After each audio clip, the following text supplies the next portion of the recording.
What about schools? How big an impact will it have on the economy if they are not able to reopen in the fall? Look, it's a terrible problem. Kids need to go to school.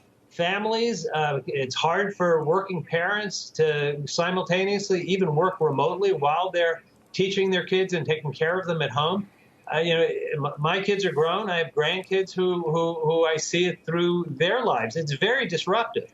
With that said, you cannot send kids into a situation that's dangerous or put teachers and all the people all of them come into contact with in a dangerous place. Now, there will be some limitations on numbers of people who can go back and how many can be in a classroom. I don't see classrooms being full back to normal while we're dealing with this pandemic. Denying that is not going to help it. I mean, there's going to be a combination of solutions depending on what's going on in different places. And frankly, if we didn't see the politicization of the health issue, we'd be a healthier country. I mean, masks should not have become a political issue. Whether or not school is open or not should not be a political issue. It's a health issue. When did we stop caring about our people and our kids being healthy? That's something that didn't used to have party lines on.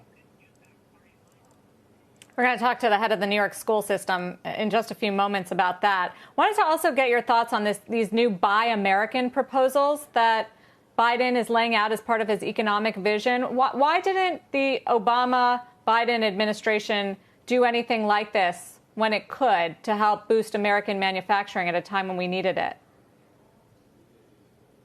Well, we did a lot to boost American manufacturing, and some of the things that the vice president is proposing actually take things that we did in a smaller size and grow them substantially. You take, the community college and manufacturing centers that can make all the difference in the world in their community if they have enough money. So I think we did a lot on Buy America. I think that right now we've got to come out of a period of unilateral sanctions and stand up for our rights and in the world, and also adhere to the rules that have been in place for years about the government buying American products. So I don't think it's inconsistent with the policies of the Obama administration. We're at a different moment in time. Should the market be afraid of a Biden administration? You're talking about higher taxes, you're talking about more regulations, and particularly a Democratic sweep? Well, I think the markets and the economy would be doing a lot better if we had stable leadership in Washington, if we had an experienced hand during times of crisis. I think right now we are on awfully choppy waters without real leadership. So I think the economy has historically done well under Democratic administrations. The market has historically done well.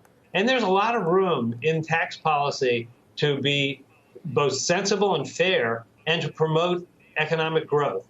I don't, tend to use, language of confrontation.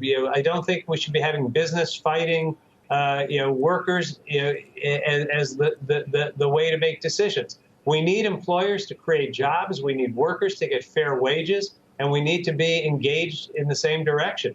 But before we get to any of that, we still got to emerge from this COVID crisis. And I'm very worried that with things like unemployment benefits expiring at the end of the month, we're heading for a cliff. One of the reasons that working families have not been more seriously hurt is they've had their wages replaced. That isn't going to continue if Congress doesn't act.